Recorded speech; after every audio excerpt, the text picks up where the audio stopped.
this the weirdest real estate market of all time? That's what lots of agents are saying to me as I'm bumping into them doing my job this week. And to some degree, it's true. Hi, my name is Stephen Bergg from Century 21 Executives, and I'm taking a quick look at the market and filling you in on what's going on because it's not typical and there's an opportunity there for the people who know what they're doing.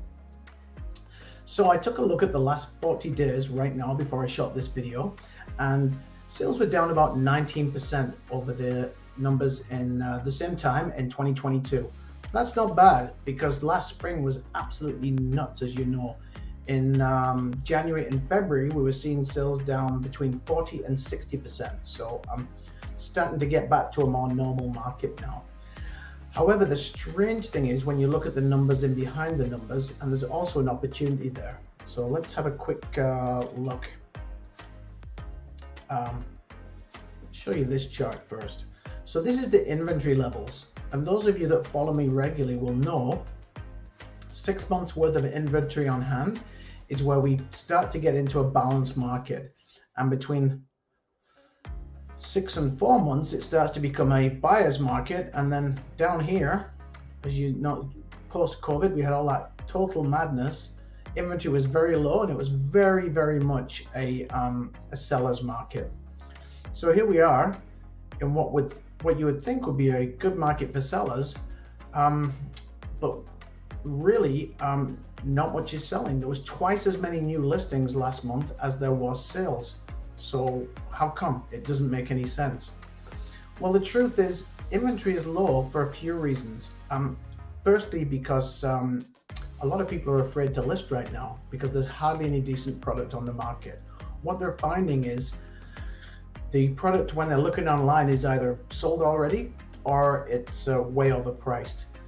Unfortunately, a lot of sellers didn't get the memo and they're listing still trying to get the price that their neighbor got this time last year, and it's just not possible anymore. So the few that are listed right and marketed properly are selling for top dollar pretty fast, but it makes people hesitant to jump on and list the property.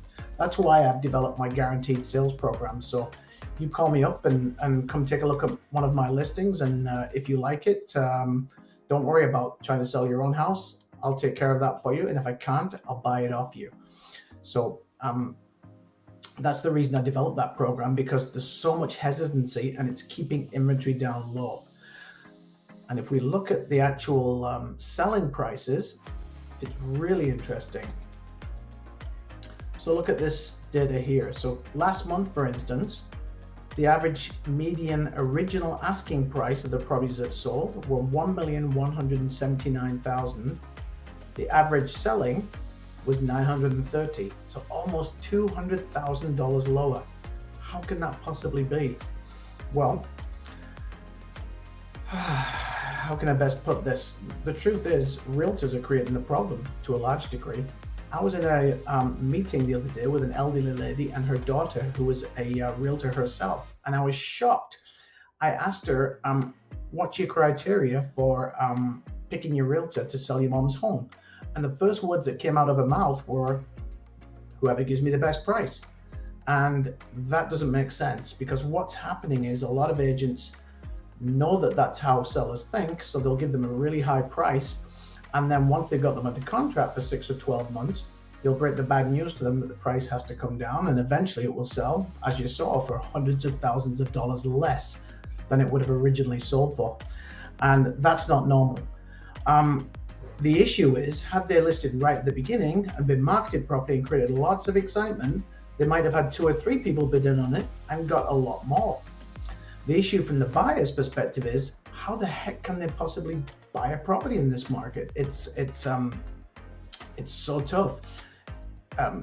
The ones that are priced right are getting snapped up quickly, or they're having to compete with multiple people for them, or they're looking at the rest of the stuff and it's nice, but it's just way too high in price.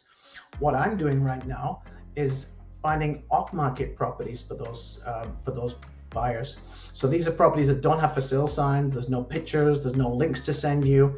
It's properties that I know from networking with agents, or from my previous property searches in neighborhoods where we've mailed out to neighborhoods to find out who's selling. And We've got a latent pool of properties that are well priced, that have got people looking to sell, that aren't currently yet on MLS.